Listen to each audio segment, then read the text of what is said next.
Well, before we begin, obviously, got to give a shout out to Gillette. Thank you so much. You keep me smelling good even when I'm outside running, getting in shape, getting ready for the summer.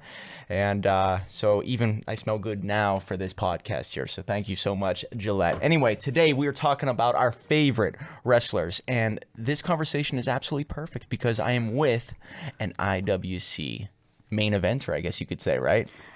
I mean, I don't want to toot my own horn, but she is, I love the name, Dime Piece, also known as Julia Lynn Official on Instagram. So thanks so much for being here also. Thanks for having me, Mike. I really appreciate it. What, we could get into probably what got you into wrestling or what made you fall in love with it back in the day. But let's just cut to the chase here. Favorite wrestlers. We have favorite musicians, favorite movies, favorite actors, all that. I think it could be something that you could talk about for days also about who your favorite wrestler is. Am I right? Oh, yeah. Oh, yeah. So who is it? Oh, gosh. I've always loved the Attitude Era with Stone Cold Steve Austin and The Rock. Love those guys. They always kept my attention. And that's definitely what really, obviously I was younger then, but that's really what got me really interested in it. So 98, 99. Oh, yeah. Oh, yeah. Because I was at that point, I was able to understand it a little bit more with my cousin watching it on TV, and then I'd watch it with him. So, that's really what got me into it, especially at a young age. And then what really brought me back into it, not just the independent scene, but, through my college years, I would definitely say the Bella Twins. Ooh. Because they definitely reminded me a lot of me and my older sister. Because the way that they were oil and water, but the best of friends, and then when Nikki Bella turned on Brie Bella, that kind of reminded of me because I was always the mean sister. Ooh. Yeah, but I mean that works out because I'm a bad guy in the ring too. Oh, Dime Piece. It's not something you grew into. You've always been to this person. I've always been the bad guy. Okay, making sense now. So. Yeah. So right around 18, 19, 20 years old, you fell in love with the Bella Twins here because I think wrestling to me kind of went down into a little dip 2003, 2004. You probably got back into it right around whenever I started getting back into it. Definitely early 2000s. It was not as much because, I wasn't really interested in the storyline that they had going on because, Stone Cold and The Rock, they were still involved, but not as much. And I felt like a lot of the storylines were starting to get repetitive. Yeah. And it just didn't keep me as interested. Same. And once I saw the Bella Twins, it definitely piqued my interest again. And it also helped the fact that I had a lot of friends that were also interested in wrestling. And this is where the little bit of the gamer nerd of me, we would actually have wrestling parties where my one friend had the WWE 20 whatever game it was, whatever year it was. He would make characters of all of us and get us involved with a Royal Rumble and let the computer take over. Oh, is that a great idea? Oh, it was so much fun. And we'd have parties with it. And then we'd always finish that up right before the actual event that we'd watch with the pay-per-view. Whether it's the Royal Rumble or WrestleMania. Who is that? Because that's a brilliant idea. His name is Benton. And he's actually one of the most artistic people. He also does a lot of cosplay stuff too. So it was a lot of fun getting to do all that stuff. That's a great idea. So you'd have your own characters. You'd be watching it. Oh, yeah. Because the computer would just take over. And he'd always complain about my character because me being a hairdresser, I was always changing my hair color. So whether I had purple hair, blonde hair, pink hair, blue hair, literally, he's like, really, I have to change your hair color again? We kept our entrances, it was really cool because, when our characters would come in, we could choose our own songs, even if it was, the most weirdest stuff. But, the entrances, we could choose, based off of what wrestler they had for the AI. It was so cool. So, and then you could, change the proportion of your person, their strengths, their weaknesses. It was always really, really cool. It's been in your blood for years then. This is great. Yeah. So The Rock, Stone Cold. I don't know a kid alive that didn't like Stone Cold Steve Austin. Oh yeah. We were all the badasses wearing skulls. This is and then The Rock, he was the smart ass who's just funny, who could keep everybody's attention forever. That brow. And that then, brow. And then 1999 happens, and Y2J comes to life. And I wasn't into him back then. I wasn't either. But nowadays I am. So did you start to evolve? You said Bella Twins, and then Bella even Twins. nowadays. And then it's just, I was watching, not as religiously, but I was getting more into it. And then throughout my hairdressing career, I got to meet one of the local independent wrestlers, John McChesney. Now, he's up in Erie. Mm-hmm. And, I mean, he's been wrestling for, like, 19 years. Wow. And he's showing me that he's wrestled Cesaro. He's wrestled... Wardlow. He wrestled Wardlow, but that was with the independent stuff. But, I mean, like, some of the bigger names that you see on TV, like, nowadays. I mean, he's been in the game for years. MJF at all? I don't know if he wrestled MJF or not. MJF is younger than me. Yeah. Oh yeah, I did hear I think he's 28, isn't he? 27? I don't know. I'm not exactly sure, but it's really cool, like, getting to know these independent wrestlers and, like, the connections that they have with all the guys that are on the mainstream right now. It's a tight-knit family, I know that. Oh yeah. I would love to meet someone who wrestled Orange Cassidy. There's a lot of guys up in the Buffalo area that I know have wrestled him and know him very, very well. Fantastic. Oh, yeah. And how he created that. Just the fact that he can wrestle with his hands in his pockets the entire time. And he has his glasses on. He's just, like, so straight-faced, like, ooh, I'm getting all excited. I'm throwing the wires around here. Make sure we hire some more insurance after this. I'm sorry, I'm getting excited. It's wrestling. Of course. It's Orange Cassidy, too. Yeah. So I've watched a couple things of how he was able to evolve over the years, and it's amazing how the people who stand out were able to go and do something that never been done before. Oh, yeah. Stone Cold was the first to do it that way. The Rock is absolutely the first to do it his way. Orange Cassidy, the first to do it. So it's almost like you got to break boundaries and become someone that nobody's ever seen. And you know how uncomfortable that had to be for a lot of these people? Oh, yeah. But that's why you fall in love with them, because they're so different. Well, look at Dr. Britt Baker with AEW. Yeah. She's also IWC. She was a face when she first went to AEW, and her character was great, but then she turned heel. She basically said she just needs to be herself, and it's the fun thing to do being a heel. It's like, it's the easiest part to play. She's like, I'm a dentist. I mean, she is a dentist. That's the thing.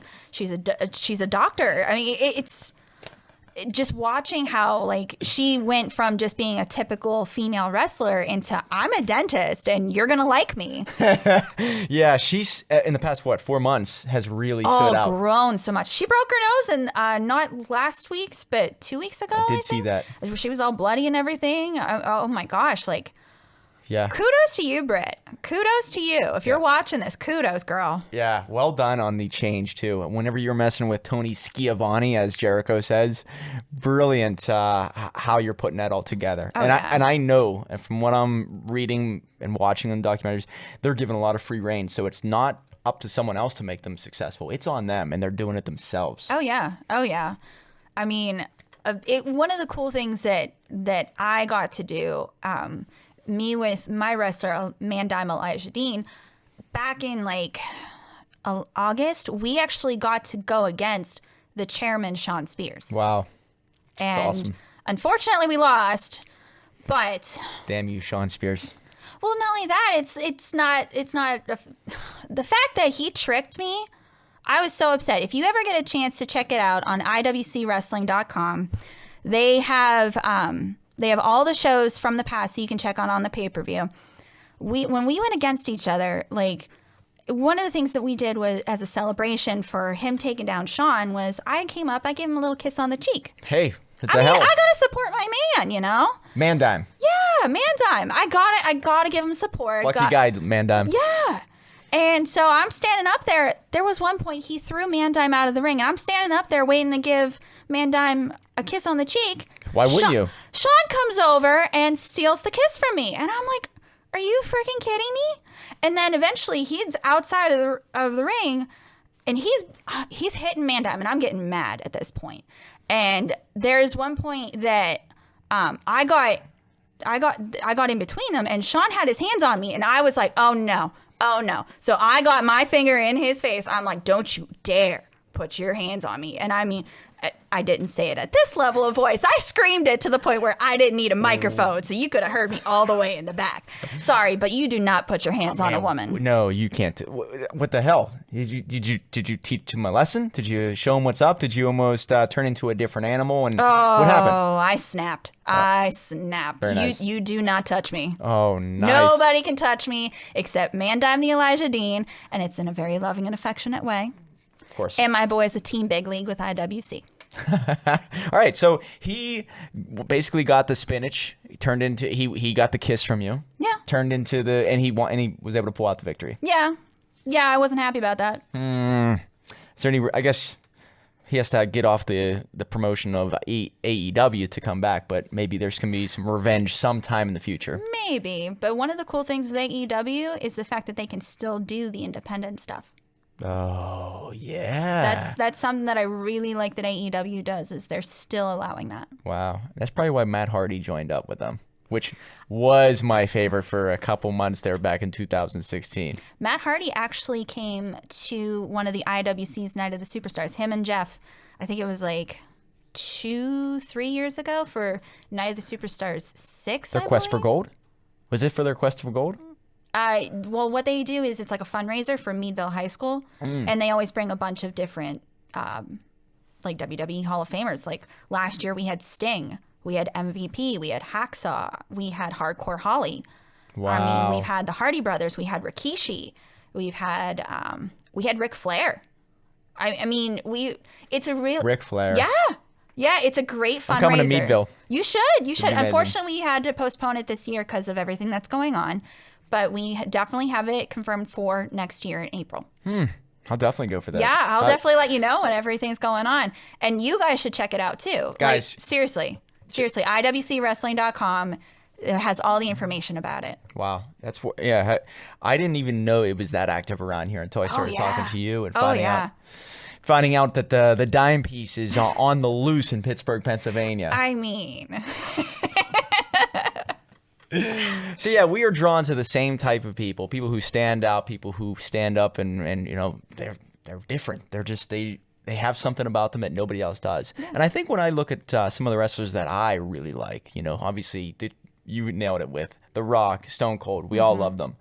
And then you lead into like personality, well, Matt Hardy, because he's so ridiculous. The more ridiculous... He's broken. He's broken, and to see him get screwed over by going to WWE and not getting the push, and now all of a sudden he has total freedom to do whatever he wants. Oh, yeah. The creativity, the reinvention. Probably that's why I think my other favorite of right now is Chris Jericho. I don't know anybody who doesn't like Chris Jericho. Well, also the fact that they've got the whole thing going on with...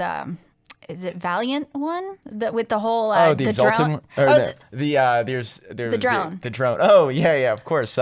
Which is Vanguard one. Vanguard one. I knew it began with a V. Vanguard. If you're out there, I'm sorry. You better keep an eye on this one. She didn't even know your name, dude. I knew the name. I knew it began with a V. Vanguard. Better fly around, check out what's going on up there in Negri. Something's in the water. So you better watch yourself. So yeah, the reinvention. Don't we love the people who can reinvent themselves over and over and over? It keeps things fresh. It keeps everybody on their toes. It makes it exciting. It really does. The fact that it can't just be the same thing over and over again. It gets boring. We live in a world where everyone knows pretty much everything that's going on. But if you can trick the audience, or not trick them, but almost keep them guessing. This is why the people in All Elite are just, they get it. They might put something out there, but then change the path just the next week or the next day. Well, that's literally what happened with us at the end of last year with Team Big League. For half a year, whenever I started managing Man Dime, it was just him and me. And then we had like our own little battle royale, and we didn't have a match booked for that night. But all of a sudden, after John McChesney's match, unfortunately he lost against Andrew Palace, all of a sudden our music comes on. Now, nobody was expecting John to make that heel turn. Ooh. And for us to rebirth Team Big League. Now, we're not the first generation of Team Big League. We're actually, I believe, the second or third generation of it. And he has had some of the most successful wrestlers in Team Big League to grow in the independent scene. And there have been some that have even gone professional. Wow. So the fact that he has chosen us and we bonded over this and created this powerful team for 2020. I mean, granted, unfortunately, we can't wrestle right now because of everything that's going on, but we're taking IWC by storm. So you're a force. Oh, God, it's just yeah. only getting stronger in these slow times. Exactly. Wow. Okay. So guys, check it out. It's on IWC, probably IWC, Instagram and the website. There's IWCWrestling.com. There's on Instagram, Facebook, and Twitter. So check them out. You heard it from her. You heard it from me. We know who we are obsessed with. We pay attention to those who inspire us, motivate us, and entertain us. So we'd love to hear from you out there.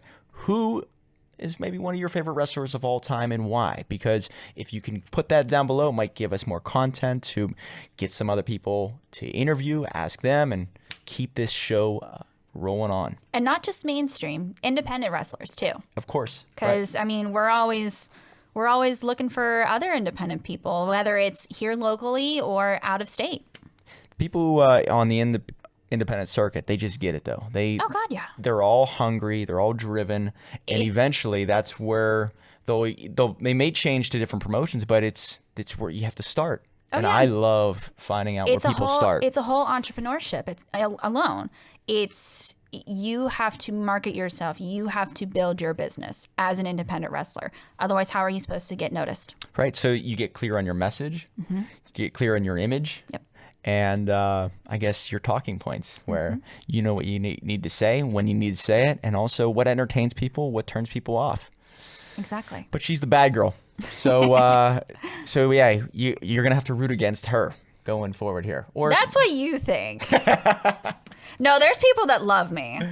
I find that hard to believe. But yeah, we're going to have to cut it there now. Sean Spears, you want to reach out to us, let me know how that kiss went, and we're going to get you back on the next podcast in the next episode. Until then, keep living the dream.